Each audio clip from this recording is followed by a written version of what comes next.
Today's NFL rumors are powered by Manscaped. You can get 20% off and free shipping on all their great men's grooming tools when you go to manscaped.com/chat. The promo code chat should be automatically applied at checkout.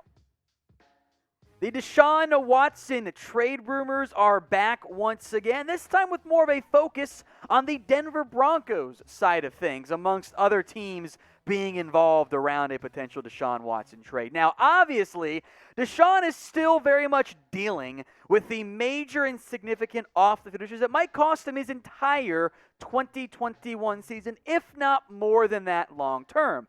But according to ESPN's Jeremy Fowler, Deshaun Watson does have some interest in finding a way to end up getting in Denver, which, by the way, quick aside, we've seen that before. We've seen the reports of Deshaun Watson maybe being linked to the Denver Broncos, and I will make note that came from his old teammate Kareem Jackson, so maybe it's the most accurate, maybe it's not. But here's what Fowler had to say. Quote, "Don't sleep on Denver." It is sleeping on season, after all. "Because I've been told that Watson has long been intrigued by the Broncos. They have good options on offense, and Denver is believed to be one of the teams that's, from afar, monitoring the quarterback landscape around the league, Watson included." I think that does make some sense for Denver. Now, nobody knows, and anyone who says they do is lying to you, what the hell is going to happen with Deshaun Watson this year. Vegas's odds are all plus 210 or above. Houston's the favorite, but he might not even play this year. 210 for Houston, 250 for Miami, 300 for the Jets, same as the Denver Broncos there. Carolina, a decent value bet, by the way, at plus 600. The Niners, plus 1,500. And the Raiders and the Patriots, both there, at plus 2,000. Why the Niners are on there, I honestly don't know. If it weren't for the very serious legal stuff going on right now around Deshaun Watson, he'd probably already have been traded, maybe to a team like Denver. Maybe Carolina would have got him instead of Sam Darnold or something along those lines. Because the talent is at minimum top 10. Whether he's 7, 8, 9, 5, 4, 3, whatever it is, Deshaun Watson is, I think, very clearly a franchise quarterback. So it's understandable why teams have their eye on, hey, what's going on there with Deshaun Watson? Is everything okay? Can we find a way to get him? Now, for Houston, I guess we'll put Deshaun as quarterback one. I don't know who it's going to be. Tyrod Taylor is probably the favorite to start week one because I feel like either Watson is traded or he's not playing in the NFL, at least for week one. I feel like those are the options, but I have no idea what it'll end up being. Houston, by the way, also drafted Davis Mills in the 3rd round, which I thought was weird because if you're Houston, if you don't have Deshaun Watson, you're probably going to be bad, and you're going to be drafting early in the NFL draft, but you just drafted a guy in the 3rd round. I feel like that might have been a bit of a weird pick, but I don't think Watson is long for Houston. And that does make Denver a very logical destination. Look, Drew Lock, Teddy Bridgewater right now are the options at starting quarterback, but as long as you trust Watson off the field, which maybe you don't anymore, it's a very fair statement, Lock and Bridgewater aren't as good as Deshaun Watson. The upside is not there. Heck, the floor isn't even there. Nobody in their right mind, based only on the on-the-field stuff, be like, yes, I want Drew Lock over to Deshaun Watson. Unless you're trying to lose games, that doesn't really make any sense, only based on the on-the-field stuff. So the Watson trade rumors feel like they're picking back up again with camp just around the corner. I don't know if Watson's going to be there at training camp for the Houston Texans. It's been kind of under the radar, and that decision's coming up in the very near future. So what I want you guys to do right now is make your predictions. And nowhere is a valid answer, by the way, folks. But I want you to let me know where you think Deshaun Watson will end up playing this year. Get your votes in for me right now in the comments section. Let's talk New Orleans Saints and their quarterback battle. Now, previously we'd mentioned it seemed like Jameis Winston, is the favorite. But the Boston Globe and Ben Volen says, now wait a minute. I think Taysom Hill is the favorite to start. Now, it's very clear that Sean Payton simply loves Taysom Hill. There's no way around that. He's used him frequently. But Winston, objectively, is the better passer right now. Despite that, here's what Ben Volen had to say.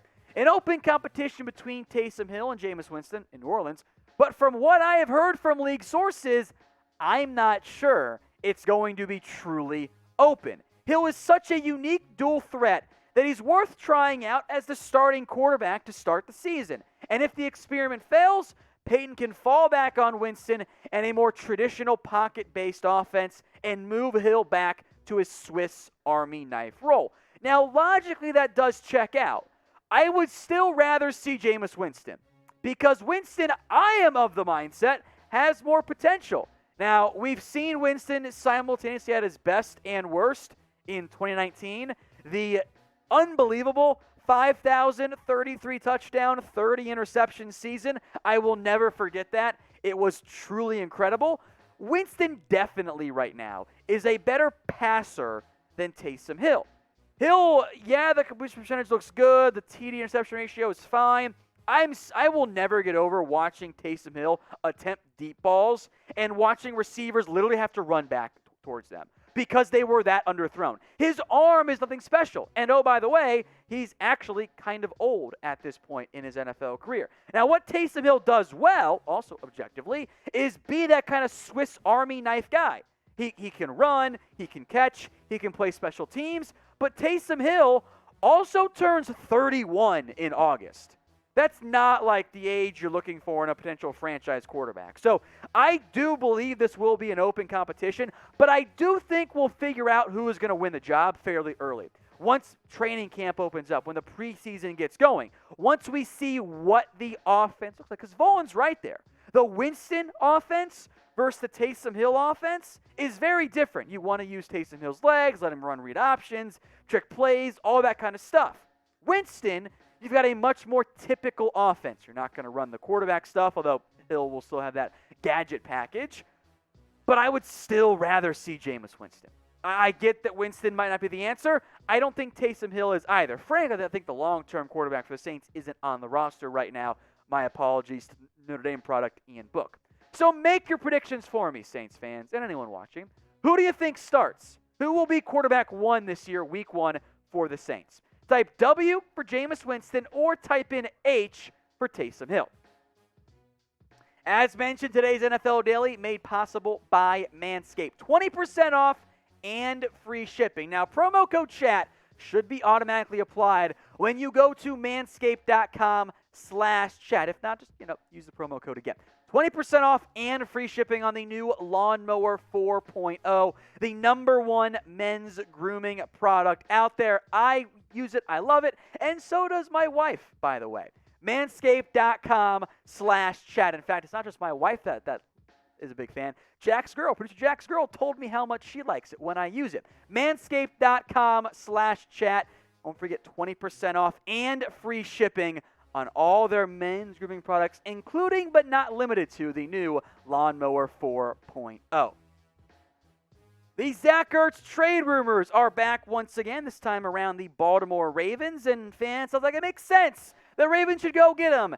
And on one hand, it does. Look, the Ravens love tight ends. Ertz was once a consensus top 5 tight end in the NFL.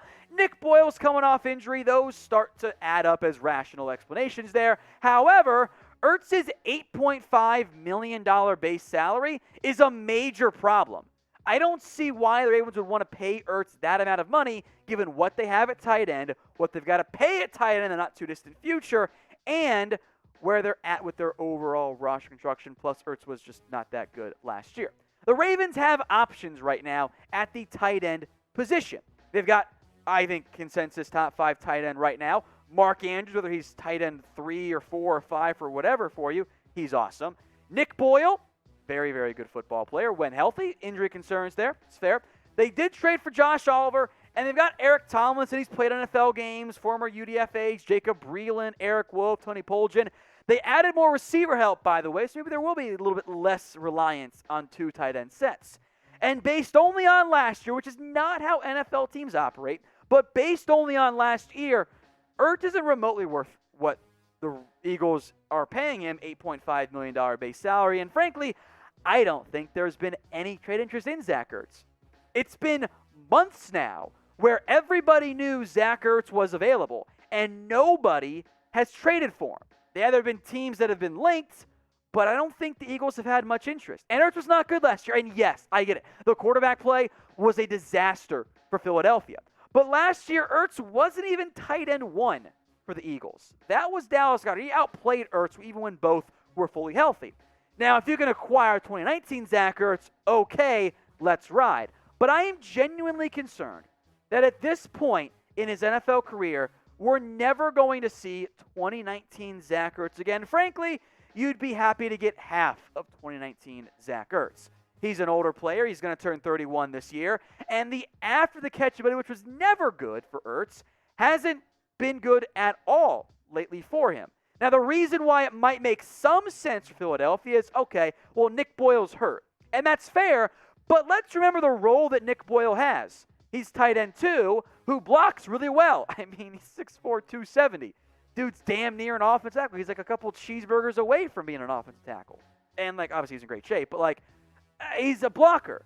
Zach Ertz doesn't really help you replace Nick Boyle. It takes care of a backup tight end role, but I still want a better blocker for the role that Nick Boyle plays in Baltimore. Yeah, Ertz gives you more pass catching, but you've got other guys. You had a Rashad Bateman. You had a Sammy Watkins. I think that the pass catcher isn't what you'd be looking for in a tight end 2 right now. So what do you guys think? Where will Zach Ertz play this year? I don't want the Ravens to trade for him, or any team to trade for him, but if he gets cut, very different conversation. So let me know, because I don't think it's Philadelphia. Where will Zach Ertz play this season? We're going to keep you guys covered on everything going on around the NFL all off-season, preseason, and a regular season long. If you want daily videos, hit that big red button and subscribe today. A unique trade idea I want to discuss right now from Clutch Points, sometimes good, sometimes bad, but I like this one. It was intriguing. Between Andy Isabella going from the Arizona Cardinals to the Minnesota Vikings. And I actually think, whether it's Isabella or even a Keyshawn Johnson, a Cardinals-Vikings swap could make some sense at wide receiver. Arizona is fairly deep right now. They have plenty of options at the position. The Vikings are a bit thin behind the dynamic duo of Justin Jefferson, Adam Thielen. Isabella was a former early-round pick taken before DK Metcalf. Oops. But he hasn't lived up to expectations. Last year was Isabella's best season, and the results were still not that great. 21 catches for 224 yards, 2 scores. 2019 in more games, again, 9 catches, 189 yards, 1 score, had an 88-yard touchdown catch. But Isabella, who I liked a lot coming out of UMass, he profiled to me as he could be a deep threat. I kind of want to play him in the slot. And the end result, unfortunately for Isabella, is he hasn't been great at either. He has not been a good ball tracker. That was a major problem last year on some deep shots. And he hasn't become a good enough route runner to thrive in the slot. So now it's like, oh, wait, what do I do with Isabella? I'm hoping he can become a better deep threat, but for Arizona, they got some options at that position. Now, we'll get to that in a second, but first, the Minnesota side of it. That 1-2 punch of Thielen and Jefferson is one of, if not the best, dynamic duo, the best receiving grouping in the NFL. It's elite. It is awesome. Wide receiver 3, which admittedly the Vikings don't use that heavily, is Chad Beebe, B.C. Johnson, rookie Amir Smith-Marset, who's actually kind of like Andy Isabella a little bit. If the Vikings, God forbid, were to lose Thielen or Jefferson, this receiving core is bad. And they're going to use multiple tight ends and a fullback, and they're not going to use that many wide receiver 3 looks. And even when they do, it's probably not going to go to that guy through the air. But wide receiver 3 is a question mark position right now for me, and I think it should be for Minnesota as well, which is why Arizona is a logical trade partner. Because, yes, Arizona on the other end of the spectrum runs more 4 receiver sets than almost any team in the NFL. They've got depth here. DeAndre Hopkins. They went out and they acquired A.J. Green in free agency. They drafted Rondale Moore. Christian Kirk's probably going to play some slot this year. That leaves Andy Isabella, I think, at best as kind of the wide receiver 5 role. And maybe even Keyshawn Johnson beats out Isabella. Will they carry 6 receivers? Maybe, but you could get by with a Whitney or somebody else or a different free agent altogether at wide receiver 6. So what do you guys think? Get your votes in for me. Let's say Isabella was with maybe a 5th or a 6th at best round pick. Who says no to that potential trade? Type V for the Vikings or C for the Cardinals.